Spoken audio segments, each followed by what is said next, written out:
Tinubu don't go tell Enugu people say they no go get even slice of bread wey dem soak for water. Say if dem no make am win all the polling units for Enugu, say Igbo people no go see even slice of bread wey dem soak for water.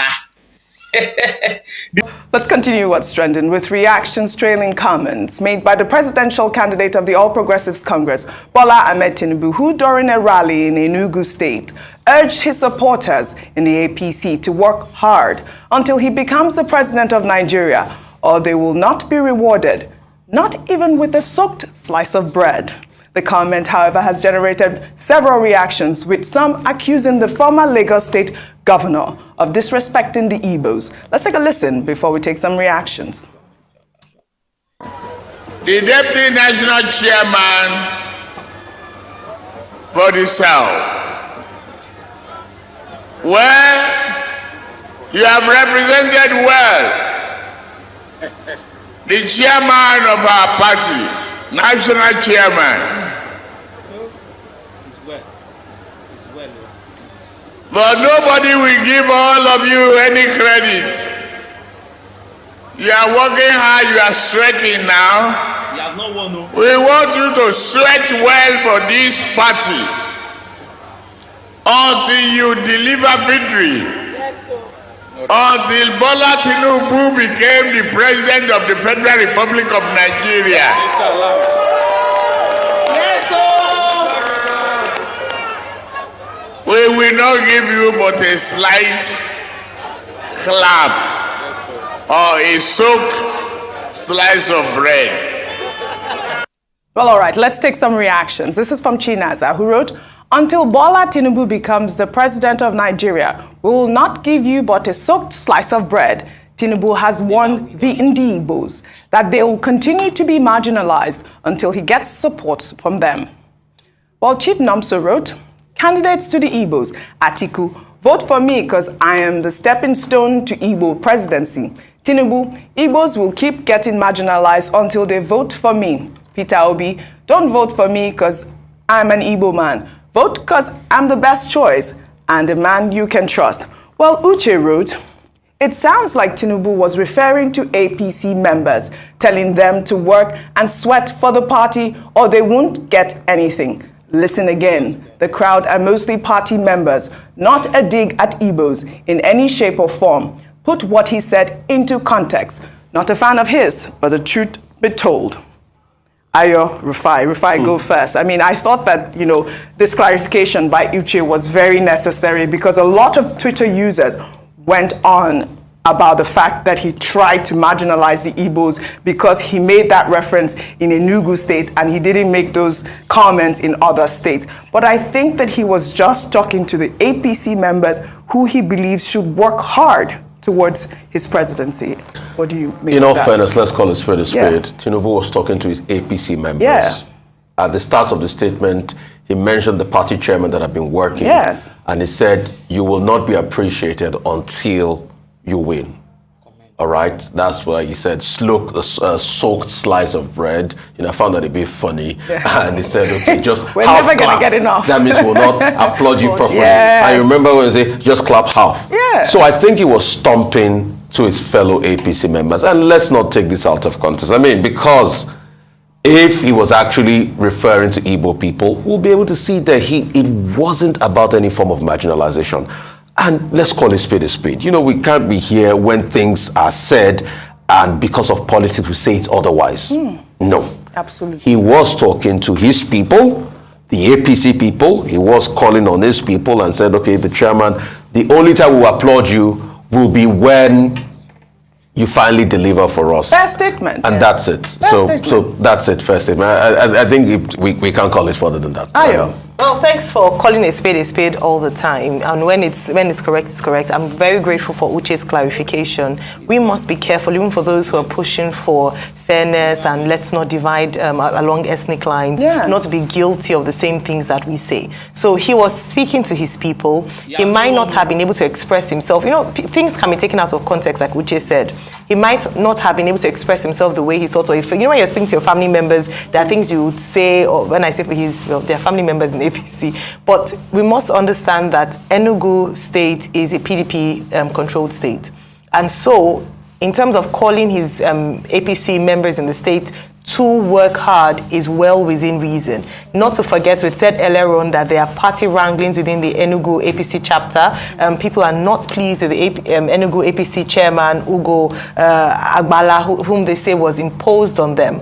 And some of the APC chieftains, Senator Ken Inamani, former Senate President, Sullivan Chime, former Governor Sullivan Chime, and the likes were not at the campaign rally. So it could also be a word to say that get your acts together, work, and let us get the votes. Put aside, grievances or wranglings, and let us bring this state back to the APC. Because it was, Sullivan Chime, former Governor Sullivan Chime of the APC was the governor, and the PDP, Ifeanyi Egwuanyi, now is of the PDP. So important statement. Please let's be careful more than ever as we get closer to election dates, not to whip up ethnic sentiments for whatever reason. Well said, Ayo. Well, in another development, the All Progressives Congress Presidential Campaign Council has queried the health status of the flag bearer of the People's Democratic Party, Atiku Abubakar, who is currently in the United Kingdom meeting with officials of the UK government. Bayo Ononuga, the spokesperson of the APC Campaign Council, in a statement on Wednesday, claimed that Atiku's visit to the United Kingdom was camouflaged as a meeting with British officials instead of a medical visit. The spokesman also asked the PDP presidential candidate to respond to recent allegations linking him to corruption. Well, his statement read in part, "It's time for Atiku Abubakar, the 76-year-old presidential candidate of the People's Democratic Party, to come clean over two issues clouding his campaign: his health status, his scandalous confession of how he colluded with his former boss, Chief Olusegun Obasanjo, to fleece the Nigerian treasury using the special purpose vehicles after he became vice president in 1999. Bayo Ononuga has come up again. He's been accusing the PDP for a while now, I believe about 5 days, questioning where, his whereabouts, and now he's, questioning these corruption allegations. I'm sure you both are aware of the hashtag AtikuGate that has been trending on social media after one of his alleged spokesmen came out to talk about the fact that, Atiku was engaged with some sort of corruption. He was, given 100 million naira bribe by the Plateau state governor and all whatnot. I don't know what your thoughts are on this issue. It's political season, but we can't sweep a lot of things under the carpet. The AtikuGate thing had been trending. We asked Daniel Bwala, I said, they don't know if the man ever worked for them at some point and all of that. I think they should come clean with it. I think they should be able to put out a robust statement. Any allegation is good enough.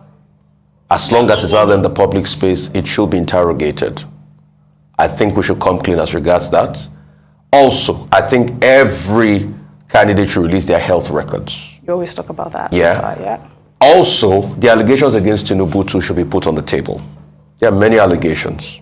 It should be put on the table. Just like if people have allegations against Peter Obi, it should be put on the table. They've talked about Pandora Papers. He's come here. He sat down on that seat to clear the air. But this thing should be revisited. It's political season. Let's put everything on the table. I hope the table doesn't break when we put it. Table shaker. But let's put everything on the table. Yes. Because you see, we have a right to be able to scrutinize the person that will eventually be the leader of this country. Absolutely. So if there's any word out there, you must come out and clear beyond reasonable doubt. And that's why one of the reasons we called for debates, for all the candidates to attend debates, because you see, it's during debates that you put all of these concerns to the candidate themselves and they respond to it.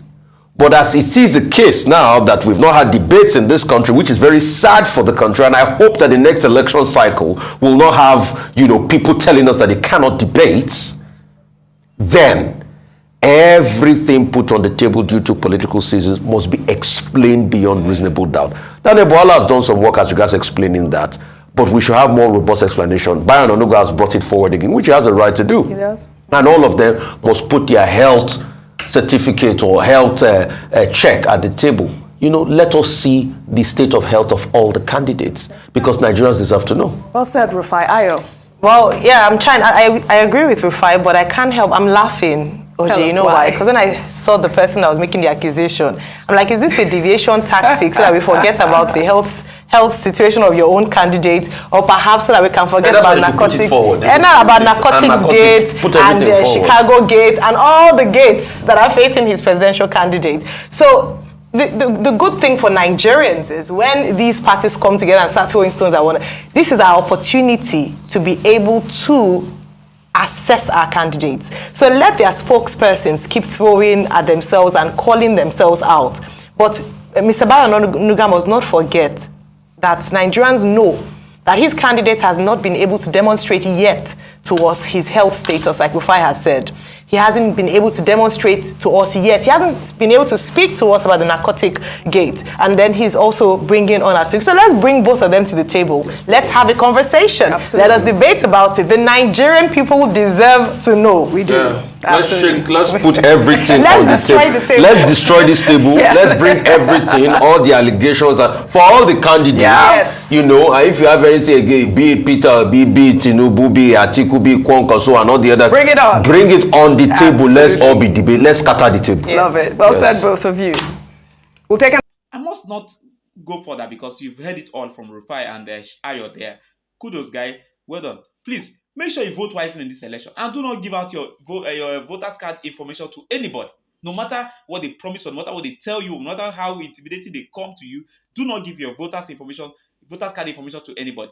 They could even use it to commit crimes on your name. So please guard your voters card and voters information jealously. And if you go to pick up your voters card and they try to copy some information from it, challenge them and ask them, what for? This information are coming from your database. What are you copying it for? Challenge them. Most of them could be agents from political parties. Challenge them. Okay?